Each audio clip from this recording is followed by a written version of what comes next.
সেদিন 11 সালে হয়তো ভুলে গিয়েছিলেন, বলতে বাধ্য হয়েছিলেন তারা। আমাদের দোষ, এটা এলাকার মানুষের দোষ নয়। কিন্তু আজকের নির্বাচন প্রেক্ষাপটে সেদিনকার কথা আবার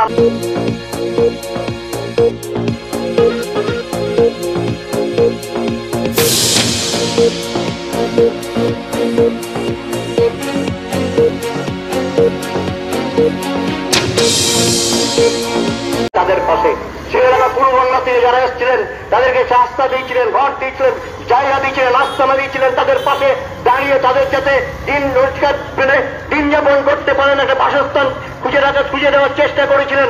লড়াইয়ের মধ্যে দিয়ে, দীর্ঘদিনের লড়াইয়ের মধ্যে দিয়ে বামপন্থীরা করেছিল। এলাকার মানুষ সে কথা ভুলে যায়নি, 34 বছর সে কথা ভুলে যায়নি। আমরা হয়তো শেষ দিকে বামপন্থীরা কিছু ভুল করেছিলাম, সেদিন 11 সালে হয়তো ভুলে গিয়েছিলেন, বলতে বাধ্য হয়েছিলেন তারা।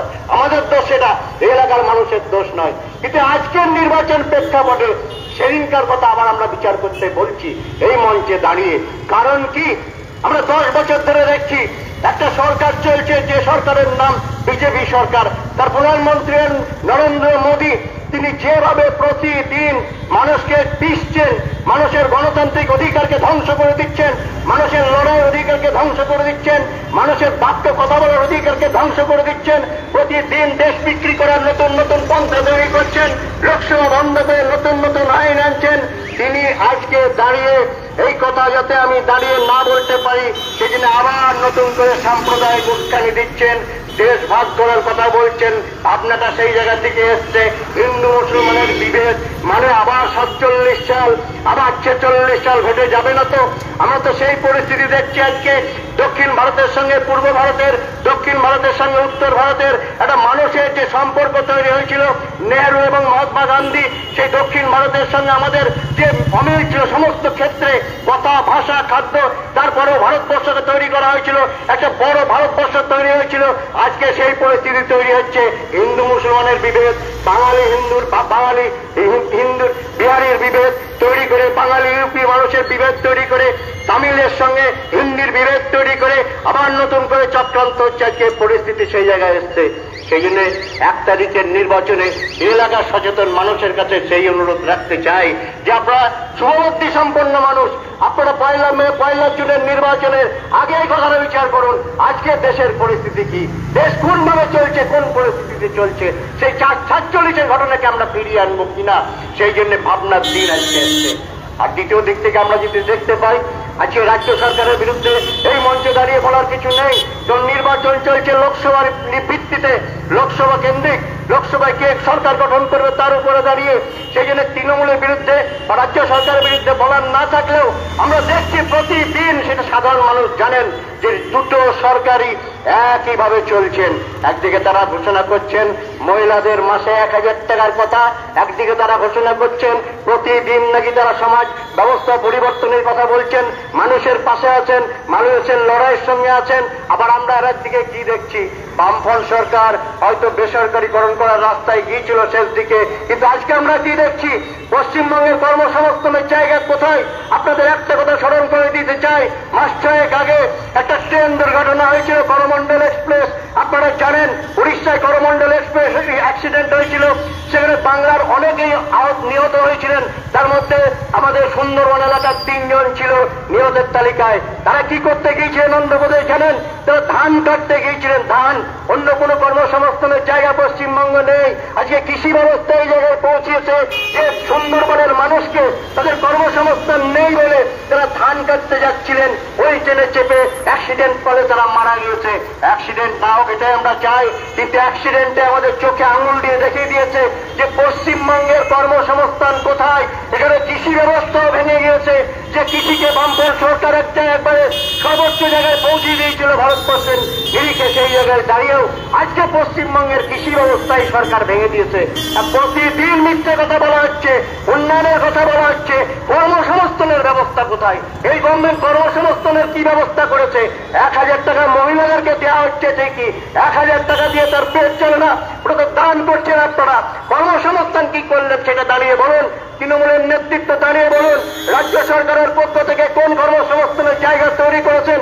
পশ্চিমবঙ্গের কর্মসংস্থানের অবস্থা কি আজকে?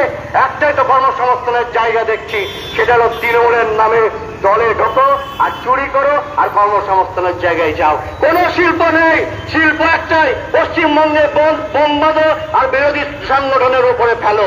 কোন শিল্প নেই যেখানে সুষ্ঠুভাবে মানুষ বাঁচতে পারে, একটাই শিল্প, কয়লা চুরি করো আর টাকা ইনকাম করে বিদেশে পাঠাও। কোন শিল্প নেই যেখানে সাধারণ মানুষ উপার্জন হতে পারে, একটাই শিল্প, গরু চুরি করো আর বাংলাদেশে পাঠাও। পরিস্থিতি তো সেই জায়গায় পৌঁছেছে। আমরা বলতে চাই না লোকসভায় নির্বাচনের আগে দাঁড়িয়ে এই সরকারের বিরুদ্ধে, রাজ্য সরকারের বিরুদ্ধে, কিন্তু মুখ আমাদের খুলতেই হয় যে যখন আমরা দেখি যে আজকে গোটা পশ্চিমবঙ্গে কোন পরিস্থিতি চলছে। আমরা যে পশ্চিমবঙ্গের বামফ্রন্ট সরকার, যারা 6 মাস আগে এলাকার মানুষ, রাস্তাঘাটের দোকানদাররা আপনারা বলতে শুরু করেছিলেন যে 34 বছরের বামফ্রন্ট সরকারটাই ফিরে আসা দরকার, এটা আমাদের বক্তব্য নয়। আমরা যখন রাস্তায় দাঁড়িয়ে 5 জন নিয়ে সাধারণ মানুষের কথা বলছি, তখন আপনারাই দূর থেকে দাঁড়িয়ে আমাদের সামনে আসার সাহস আপনাদের হয়নি, কিন্তু দূর থেকে দাঁড়িয়ে আপনারা বলছিলেন যে পশ্চিমবঙ্গে সেই 34 বছরের সরকারটা ফিরে আসার দরকার, ফিরে আসলেই তবেই আমরা সুস্থভাবে থাকবো। এটা আপনাদের কথা, আমাদের কথা নয়। আমাদের সমাবেশ আপনারা আসতে পারেন না ঠিকই, আমাদের বক্তব্য দূর থেকে শুনে আমাদেরকে সাহস যোগাতেন আপনারা, এটা আমরা জানি। আজকে কোন পরিস্থিতি আপনারা সে কথাই ভাবুন, আপনাদের মুখ দিয়ে কেন কথা বেরিয়ে এসছে। আজকে সন্দেশকারীর ঘটনা সেই জিনিস আমাদের দেখিয়েছে, চোখে আঙুল দিয়ে দেখিয়েছে।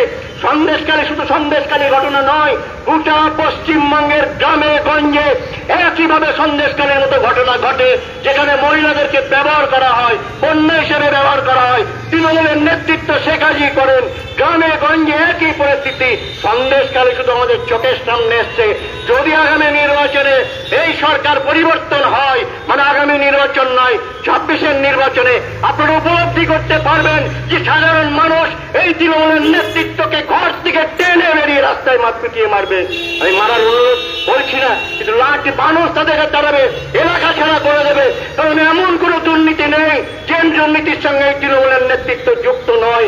মানুষের পক্ষে কোনো কথা বলে না, মানুষের লড়াই করে না, তাদের বিধায়করা লড়াই করে না, এমপিরা লড়াই করে না, লোকসভায় দাঁড়িয়ে কথা বলে না, বিধানসভায় আইন আনে না।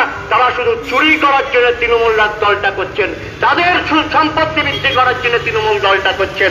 যারা 1911 সালে সাইকেল চালানোর ক্ষমতা ছিল না, যাদের 1911 সালে টালির চালায় বাস করতেন, তারা আজকে 30 লক্ষ টাকার গাড়ি চেপে ঘুরে বেড়ান, গাড়ির কাজটা পর্যন্ত তুলে থাকে যাতে মুখ না দেখতে পারে এলাকার মানুষ। এই পরিস্থিতিতে চলছে আজকের দেশটা। বিভিন্ন রকম দুর্নীতির সঙ্গে যুক্ত এই সরকার, বিভিন্ন চাকরি চুরি থেকে আরম্ভ করে লক্ষ লক্ষ টাকা চুরি করেছে যারা। বামফ্রন্ট সরকার 34 বছরের আপনাদেরকে যে অধিকার দিয়েছিল, 60-এর দশকে 70-এর দশকের লড়াই করে আসন্ন লোকসভা নির্বাচনে রাজ্যের প্রতিটি প্রান্তে বামফ্রন্ট প্রার্থীদের জয়ী করুন।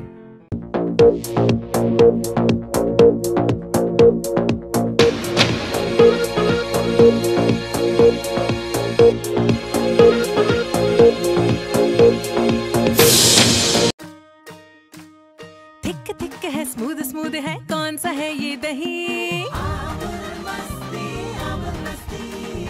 जितना टेस्टी है उतना हेल्दी है, सब कहे यही सही दही।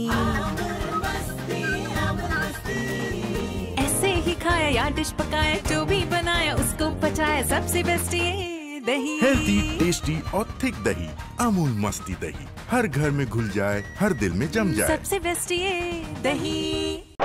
দর্শকরা উত্তেজিত, ফিল্ডাররাও রেডি, চারিদিকে কি হয় ব্যাপার। আর বলতে বলতেই বল শূন্যে লাফিয়ে উঠেছে, ক্রমশই উপরে উঠে চলেছে, মনে হচ্ছে আকাশ ছুঁয়ে ফেলবে। আর এই বাউন্ডারি পার করে ফেললো ভারতীয়দের আরেক অকল্পনীয় পারফরমেন্স। ভারতের একটি অনবদ্য ইনিংস, ভারতের প্রতিটা ইনিংস দমদার। আরো একবার মোদী সরকার।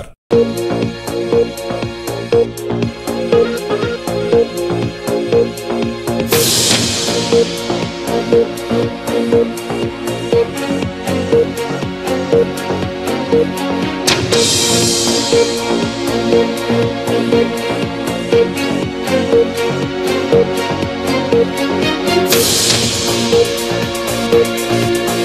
you.